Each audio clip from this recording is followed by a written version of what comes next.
Hello students, today we will discuss the Huygens wave theory. Huygens ने light को wave की form में माना गया है।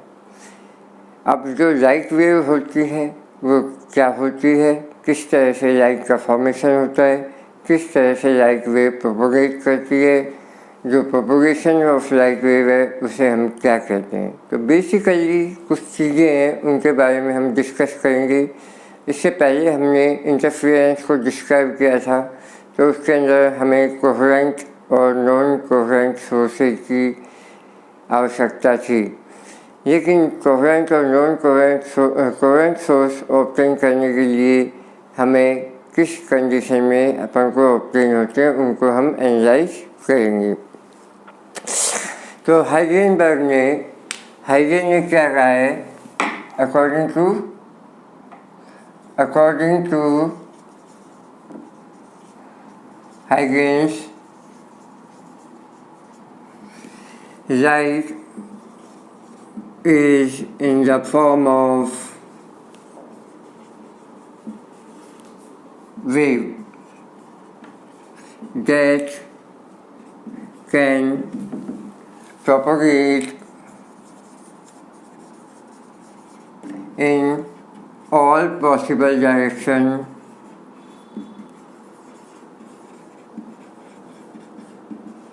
at speed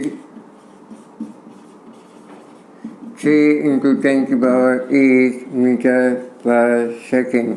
ठीक है, तो लाइट जो वेव की फॉर्म में होती है और लाइट को जो है हर पॉसिबल डायरेक्शन में, जिस डायरेक्शन में वो मूव कर सकती है उसकी स्पीड होगी 3 into 10 की पावर 8 मीटर पर सेकेंड।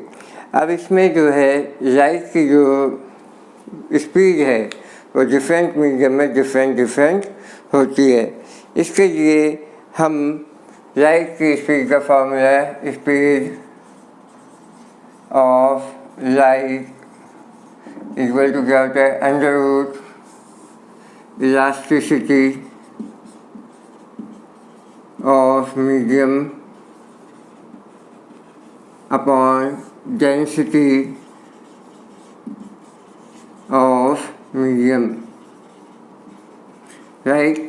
तो ये हो जाएगी V is equal to under root e upon d. इस फॉर्मूले के बेस पे हम वेलोसिटी या स्पीड मेजर कर सकते हैं किसी मीडियम में स्पीड लाइट की। ठीक है, अब जो है अपने पास आता है, इसके बाद जो हम लेते हैं वेव फ्रंट क्या होता है, लाइट वेव का फॉर्मेशन कैसे होता है और लाइट वेव किस फॉर्म में प्रोपोगेट करती है।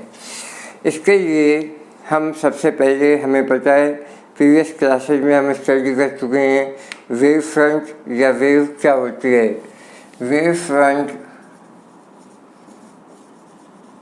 या वेव क्या होती है, उसके लिए हमने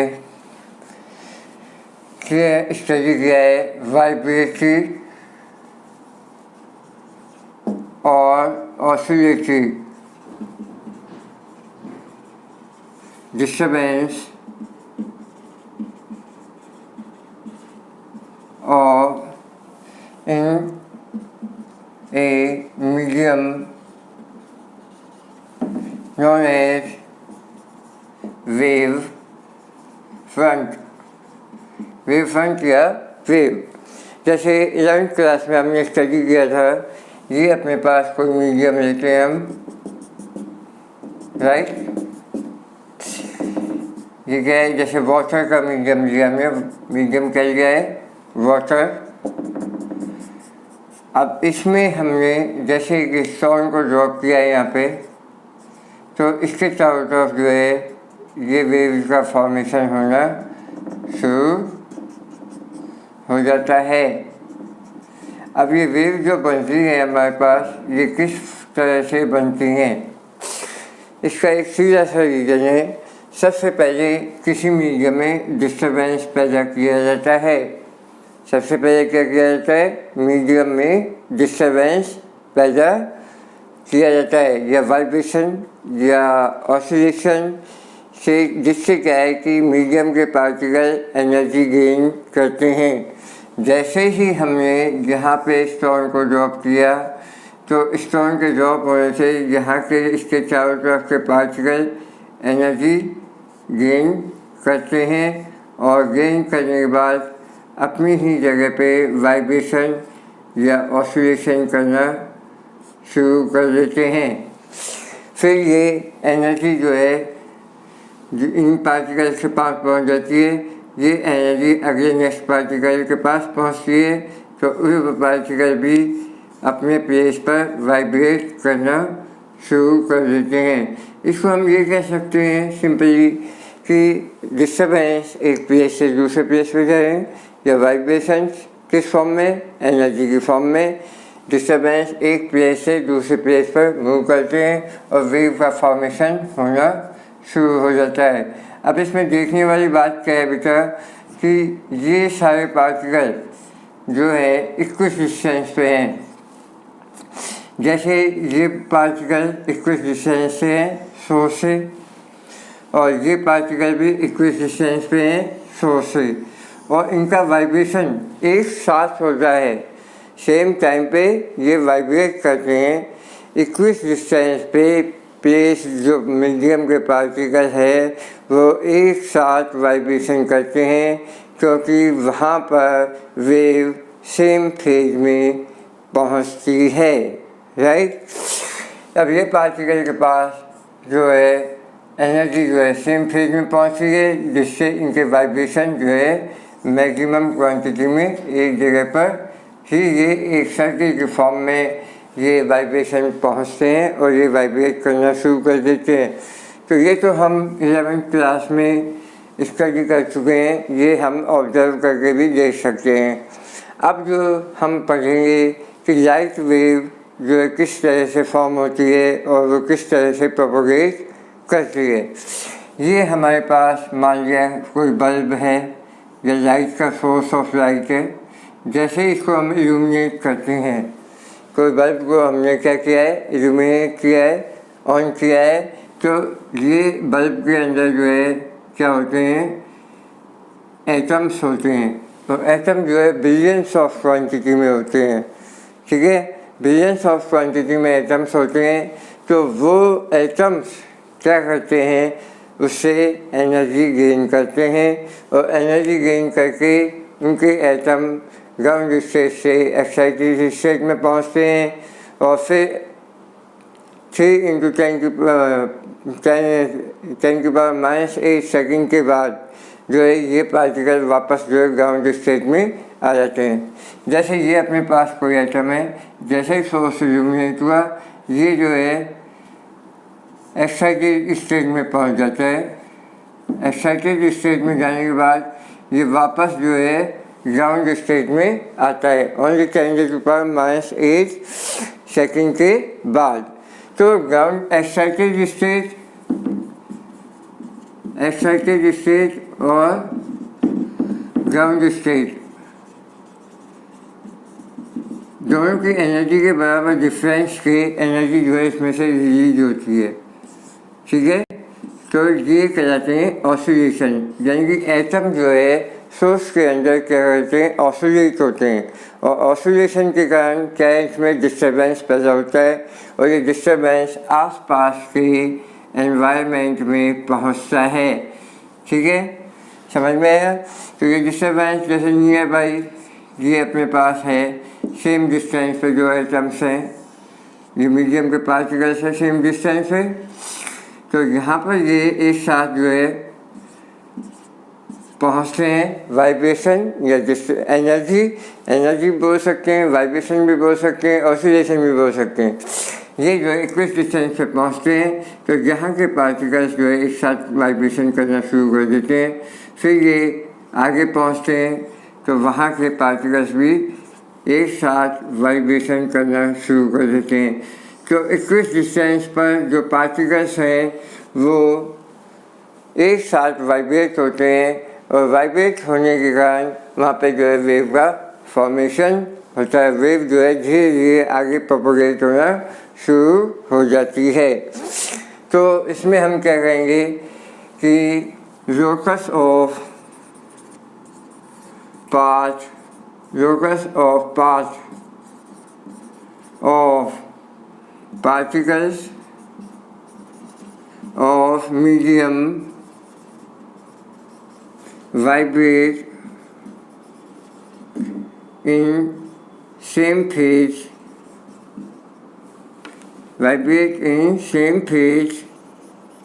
at same time, equidistance from source known as wavefront. ठीक है बेटे, अब तो ये हो गया हमारे पास वेव फ्रंट क्या होता है। तो वेव फ्रंट ये सारे पार्टिकल्स एक साथ पहुंचते हैं।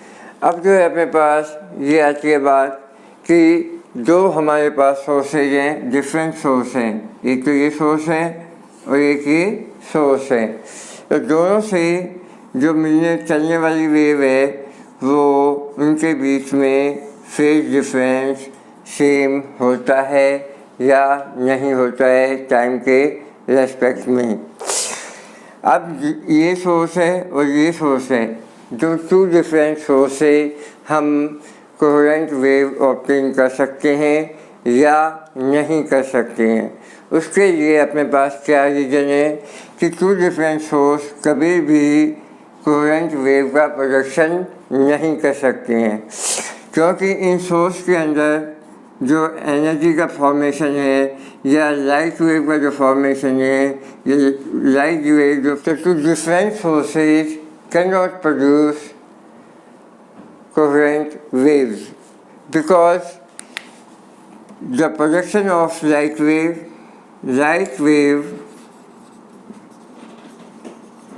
are produced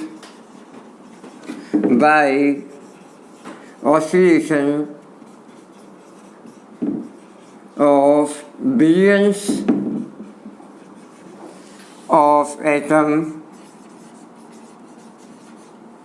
ठीक है, बिलियंस ऑफ एटम्स के कारण जो है लाइट वेव का फॉर्मेशन होता है। सो can't produce wave of same phase, right? यानी कि इसमें से जो ऑप्टेन वेव है उनके बीच में फेज डिफरेंस सेम नहीं रहता है, और phase difference between waves not same with respect to time, right. तो हम इस तरह से ऑसिलेशन के डिफरेंट सोर्स है, उसके अंदर डिफरेंट क्वांटिटी में एटम्स होते हैं, उनके ऑसिलेशन किस वे में कितने एटम एक साथ ऑसिलेट होते हैं, कितने नहीं होते हैं, तो वो क्या है कि अपने पास डिफरेंट सोर्स कभी भी कोहेरेंट वेव का प्रोडक्शन नहीं कर सकते। एक बार आप इस चीज़ को सोच लीजिए। अब जो है हमारे पास वेव फ्रंट जो होता है कितने तरह के होते हैं, या फिर वेव फ्रंट, अब हमें ये तो मालूम है कि कोहेरेंट वेव जो है अपने पास डिफरेंट सोर्स से ऑब्टेन नहीं हो सकती, यानी कि two different source can't produce coherent waves. Then how coherent waves are obtain? तो उसके लिए हाइजेनबर्ग ने एक थ्योरी दी है, वेव थ्योरी। उसके अकॉर्डिंग क्या है, each and every point of a wave front act as secondary source of light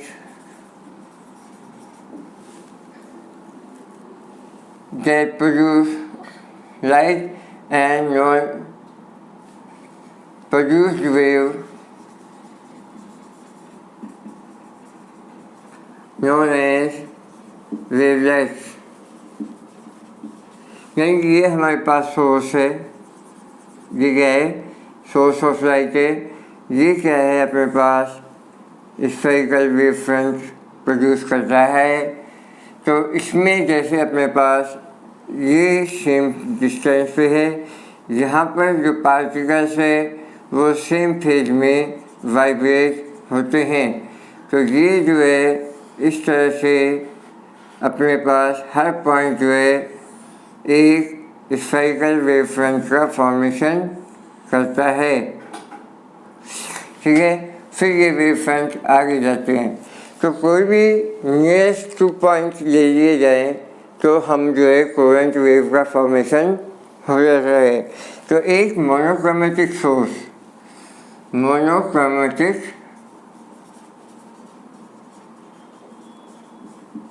source of light can produce current 2 or more than 2 coherent waves।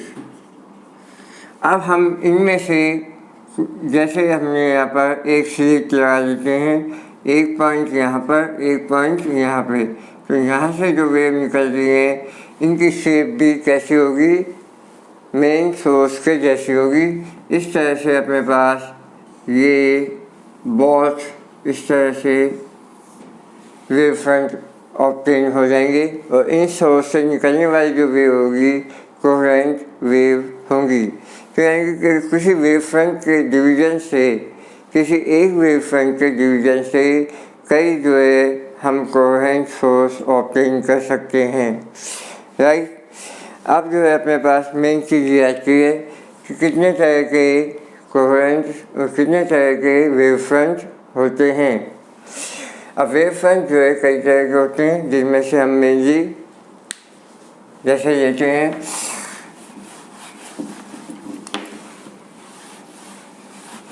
Spherical wave front.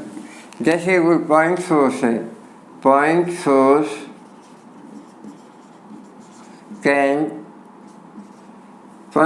produces spherical wave front।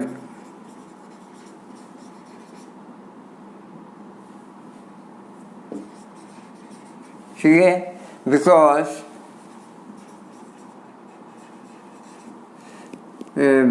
particles of medium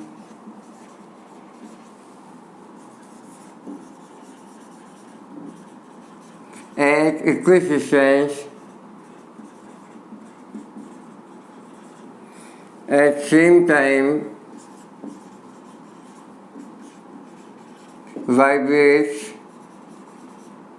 in same phase in form of a sphere। ठीक है, जैसे हमारे पास point source है, इससे जैसे ही जो है vibration produce होंगे तो ये स्फेरिकल वेव फ्रंट की फॉर्म में चारों तरफ इक्विस डिस्टेंस पे सेम टाइम में इनका वाइब्रेशन जो होगा पार्टिकल्स का वो कैसा होगा, स्फेरिकल फॉर्म में होगा। इसलिए हम किसी भी पॉइंट सोर्स है उससे जो है स्फेरिकल वेव फ्रंट ऑब्टेन होता है। दूसरा क्या है, अपने पास सिलेंड्रिकल वेव फ्रंट। ये हमारे पास सिलेंड्रिकल एक लंबी लाइन स्लिट है। कोई जैसे यहाँ से अपने पास ये सोर्स है, इसके बीच में हमने क्या है एक स्लिट रखी हुई है, लाइन स्लिट इस तरह की। ठीक है, तो इसमें से जो पास होंगी अपने पास जो वेव होंगी वो कैसे होगी, सिलेंड्रिकल वेव्स होंगी और उनका फॉर्मेशन जो है, वाइब्रेशन जो है, उसमें पार्टिकल और मीडियम वाइब्रेट जो करेंगे वो सिलेंड्रिकल की फॉर्म में करते हैं एक साथ, तो इसको हम कहते हैं cylindrical wave front. Line slit एक लंबी स्लिट हमने काटी इस तरह से हूँ, produces cylindrical wave front.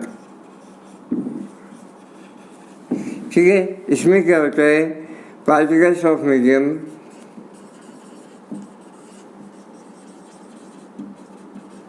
vibrates in the form of cylinder, reaches equidistance at same time। ठीक है, तो जो स्लिट होती है वो जो है अपने पास सिलेंड्रिकल वेव फ्रंट का फॉर्मेशन करती है। अब एक आता है अपने पास प्लेन और पैरेलल वेव फ्रंट। प्लेन और पैरेलल वेव फ्रंट क्या होता है, जब सिलेंड्रिकल वेव फ्रंट और स्फेरिकल वेव फ्रंट की डिस्टेंस ज़्यादा हो जाती है तो वो प्लेन और पैरेलल फॉर्म में इनका कर्वेचर जो है धीरे धीरे कम हो जाता है यूँ, और ये आगे चल के किस फॉर्म में आते हैं, पैरेलल फॉर्म में आ जाते हैं। तो ये प्लेन और पैरेलल वेव फ्रंट हो जाते हैं। At very far distance spherical और cylindrical wave front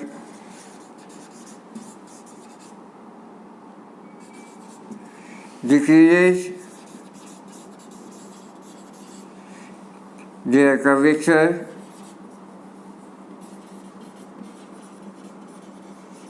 and comes in the form of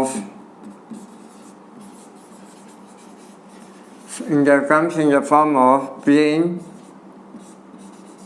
और पैरेलल। ठीक है, तो इस तरह से 3 टाइप्स के अपने पास वेव फ्रंट होते हैं, spherical wave front, cylindrical wave front और plane and parallel wave front. जब सिलेंड्रिकल वेव फ्रंट या प्लेन स्फेरिकल वेव फ्रंट है उसकी डिस्टेंस ज़्यादा जाती है, ज़्यादा दूर तक जाती हैं ये वेव फ्रंट, तो इनके कर्वेचर जो है धीरे धीरे डिक्रीज हो जाते हैं और ये प्लेन और पैरेलल हो जाते हैं। ठीक है बेटा, दैट्स ऑल।